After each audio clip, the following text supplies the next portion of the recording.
Some acts of kindness come from abundance, but the most powerful ones come from those who have nothing left to give except their hearts. When 16-year-old Sophie walked onto Ellen's stage, everyone expected to celebrate a generous young volunteer.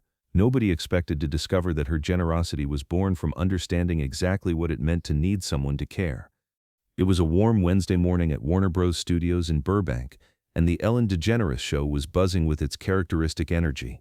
Ellen appeared on stage wearing a light blue blazer that complemented the show's signature backdrop perfectly, her smile bright and welcoming as she addressed the audience of 300. "Good morning, everyone," Ellen called out, her arms spread wide as the crowd responded with enthusiastic applause. "Today we're celebrating young people who are making a difference in their communities, and trust me, the story you're about to hear will restore your faith in humanity." The audience settled into appreciative attention as Ellen moved to center stage, her expression becoming more focused on the importance of what she was about to share. "The young woman you're about to meet has been volunteering as a babysitter for the past 2 years, Ellen continued, pulling out a blue index card. "But this isn't just any babysitting job. She provides free childcare for working single mothers in her neighborhood, asking for nothing in return except the chance to help families who are struggling to make ends meet." The studio erupted in warm applause. Stories of young people helping others always resonated deeply with Ellen's audience, many of whom were parents themselves who understood the challenges of balancing work and childcare. "What makes this even more incredible," Ellen added, waiting for the applause to die down, "is that she does all of this while maintaining perfect grades in school and working a part-time job of her own. Ladies and gentlemen, please welcome Sophie Chen." The spotlight found Sophie immediately, sitting in the 5th row. She was 16 years old with shoulder-length black hair that she'd clearly styled carefully for the show, wearing a simple but neat purple sweater and dark jeans. What struck everyone who saw her was her composure. There was something remarkably mature about her presence, a quiet dignity that seemed beyond her years. As Sophie made her way to the stage, Ellen watched her carefully. She'd interviewed many young volunteers over the years, and they usually displayed excited energy or nervous anticipation. Sophie showed neither. There was something more complex in her expression, something that looked almost like humility mixed with surprise that anyone would consider her actions noteworthy. "Sophie Chen," Ellen said warmly as she reached the stage, extending her hand in greeting. "Thank you so much for being here today. You should be incredibly proud of what you've been doing for your community." "Thank you, Ellen," Sophie replied, her voice clear but soft, with a slight accent that suggested English wasn't her first language. "I'm honestly shocked that anyone thinks what I do is special enough to be on your show." "Well, let me tell you, what you've been doing is absolutely special," Ellen said firmly, gesturing for Sophie to sit in the comfortable chair arranged for their conversation. "Tell everyone about your babysitting work. How did you get started?" Sophie settled into her chair, adjusting her sweater slightly. Despite her outward composure, Ellen noticed her hands were clasped tightly in her lap, suggesting underlying nervousness. "It started about 2 years ago," Sophie began, her voice growing more confident as she spoke about something she was passionate about. "My neighbor Lisa Rodriguez is a single mom with 3 kids. She was working 2 jobs to support them, but she couldn't afford childcare, so she was having to turn down work shifts. That must have been incredibly stressful for her," Ellen observed. "It was. I could hear her crying some nights through the thin walls of our apartment building. She was trying so hard to provide for her kids, but it seemed impossible without help." Ellen was already impressed by Sophie's empathy and awareness of her neighbor's struggles. "So what did you do?" "I knocked on her door one day and offered to watch her kids for free while she worked," Sophie said simply.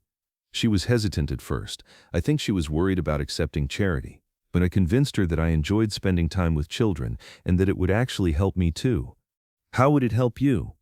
Sophie hesitated for just a moment, and Ellen caught the slight pause. "It gave me something productive to do with my time, and it felt good to help someone who needed it." Ellen sensed there was more to this story, but she continued with the obvious questions first. "How many children do you watch?" "Lisa has 3 kids, Maria who's 8, Carlos who's 5, and baby Anna who's 2. But word spread in our building, and now I help other single mothers too. Mrs. Johnson on the 4th floor, and Mrs. Williams who lives across the hall from us." "How many children are you babysitting regularly?" 7 kids total, from 5 different families," Sophie replied matter-of-factly. "I usually have them for 3 to 4 hours after school, and sometimes on weekends when their moms have to work extra shifts." Ellen was amazed by the scope of Sophie's commitment. Sophie, that's incredible. You're basically running a free daycare center out of your apartment. It's not that organized, Sophie laughed softly. We just hang out, do homework together, play games. The older kids help me with the younger ones. It's actually pretty fun. And you don't charge anything for this? No, nothing. Why not? Even a small fee would be reasonable for the work you're doing. That's when Sophie's expression shifted slightly, becoming more guarded. Ellen, with her years of experience reading people, caught the change immediately. These families don't have extra money, Sophie said carefully. They're already struggling to pay rent and buy groceries. I wouldn't want to add to their financial stress. That's incredibly generous of you, Ellen said, but she sensed there was something deeper here. Can I ask about your own family situation? Do your parents support your volunteer work? Sophie's composure wavered for just a moment, long enough for Ellen to notice the flash of something painful that crossed her face. My family situation is complicated, Sophie said quietly. Ellen leaned forward slightly, her instincts telling her they were approaching something significant. What do you mean by complicated?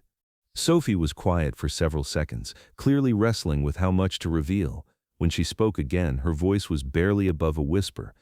I don't have parents, she said simply. The studio audience, which had been warmly appreciative, grew noticeably quieter as they processed this revelation. Sophie, Ellen said gently, are you in foster care? Sophie shook her head. I live at Sunshine Children's Home. It's a group home for kids who don't have families. Ellen felt her heart clench. How long have you been there? Since I was 7, Sophie replied, her voice steady despite the weight of what she was sharing. My parents died in a car accident. I had no other family, so I went into the system. The audience was completely silent now, absorbing the magnitude of what this young woman had been through. Ellen felt tears building in her eyes as she began to understand the true context of Sophie's generosity. Sophie, Ellen said softly, you've been in the children's home for 9 years? Yes. And during that time, you've been volunteering to take care of other people's children? Sophie nodded, and Ellen could see her fighting back tears. I know what it's like to not have someone to take care of you.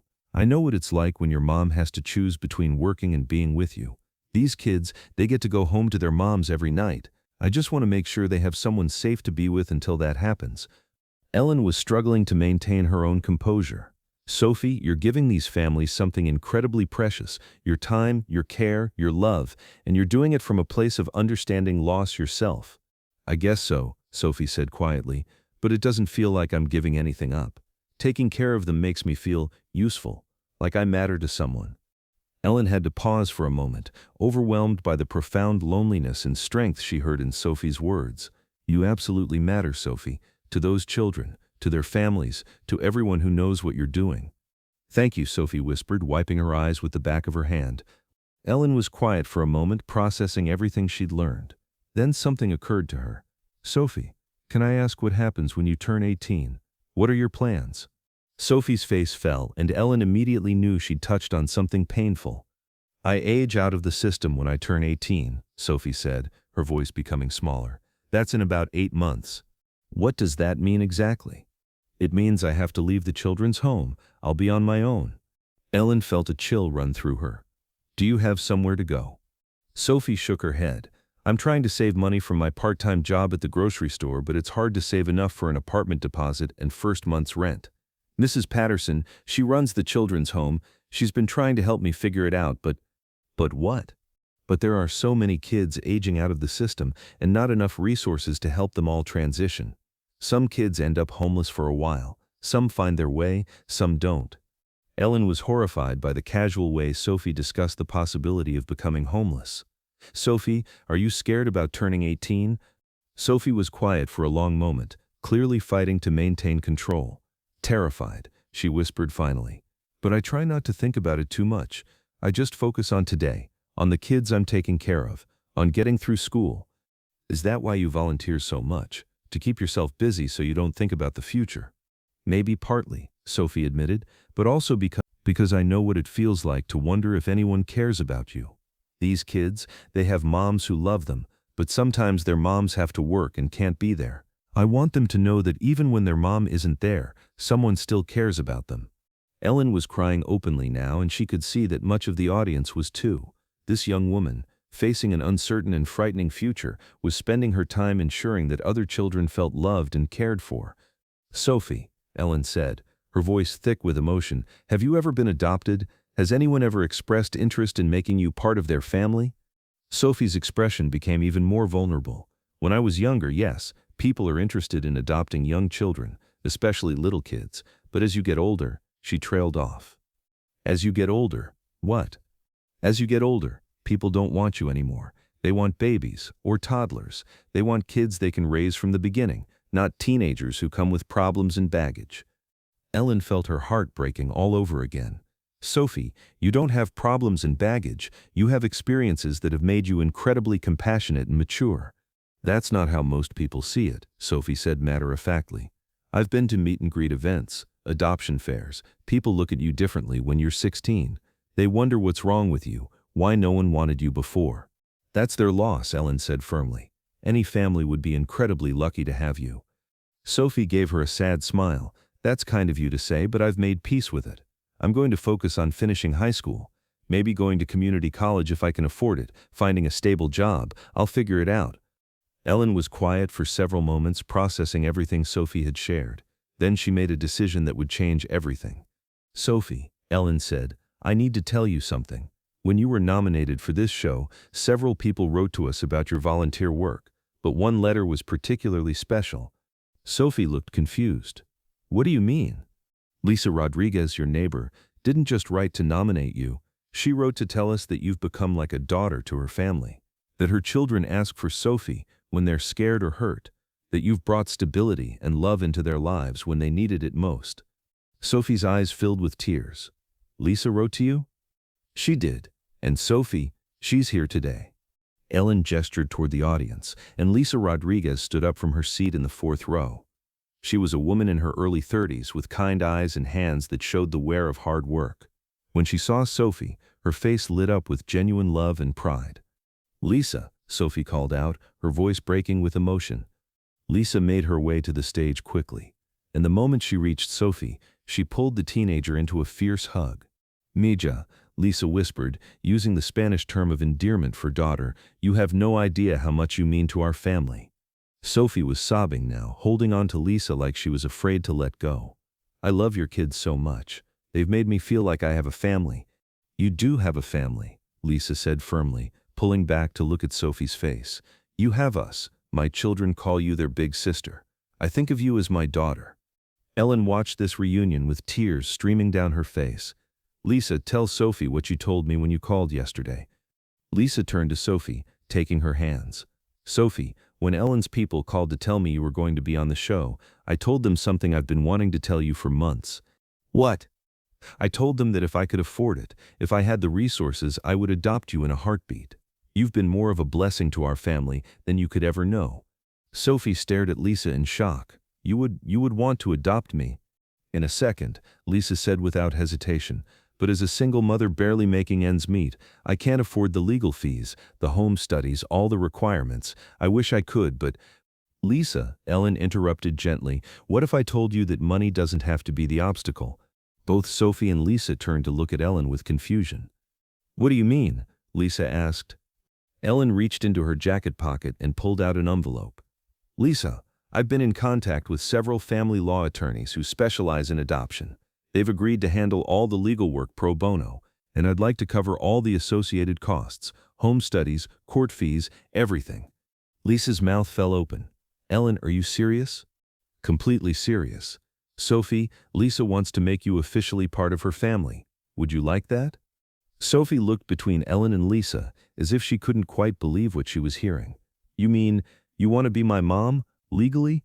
I already think of you as my daughter, Lisa said, tears flowing freely now. This would just make it official.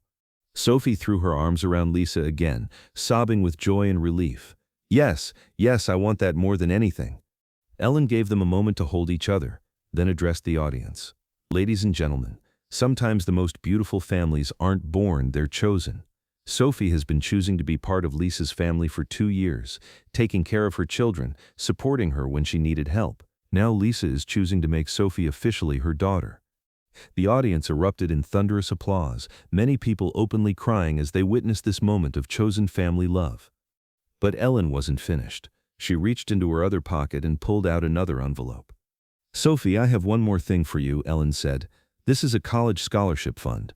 I want to make sure that when you graduate high school you can go to college and study whatever you're passionate about. Sophie stared at the envelope in disbelief. Ellen, I can't, this is too much. It's not too much, Ellen said firmly. You've spent 2 years taking care of other people's children with no thought of reward or recognition. You've shown more maturity and compassion than most adults I know. You deserve every opportunity to build the life you want. Sophie looked at Lisa, who nodded encouragingly. You deserve this, Mija. You deserve everything good. Ellen stood up and addressed the audience directly. Sophie Chen has spent 2 years proving that family isn't just about blood, it's about choice, it's about showing up, it's about love in action. Today she's not just getting a family, she's getting recognition for the incredible young woman she already is. The audience rose to their feet in sustained applause. But the most beautiful part wasn't the applause, it was watching Sophie and Lisa hold each other, both crying and laughing at the same time, finally officially becoming the family they'd already been in their hearts. Ellen turned back to them with one final thought. Sophie, you said you volunteer because you know what it feels like to wonder if anyone cares about you. I hope today you know, not only does someone care about you, but you've built a family through the very act of caring for others. The episode ended with Sophie surrounded by love, Lisa holding her like the daughter she'd always been, Ellen standing nearby with tears of joy, and an audience of 300 people who had just witnessed the power of chosen family. 6 months later, the adoption was finalized. Sophie officially became Sofia Rodriguez, and she gained not just a mother, but 3 siblings who had always considered her family anyway. She graduated high school as salutatorian and started college with a full scholarship, studying social work with a focus on children aging out of foster care. But perhaps the most beautiful part of the story was that Sophie never stopped volunteering. Even as Sofia Rodriguez, even with her own family, she continued to care for children in her community who needed someone to show them they mattered. Because sometimes the greatest gift you can give someone is proof that they deserve love, and sometimes the person who needs that gift most is yourself. Lisa Rodriguez had gained a daughter, Sophie Chen had gained a family. But more importantly, they had both learned that the most powerful families are built not by chance, but by choice, not by obligation, but by love in action. And in a small apartment building where single mothers still struggled to balance work and childcare, there was still a young woman who understood that caring for others was just another way of saying you matter to people who needed to hear it most.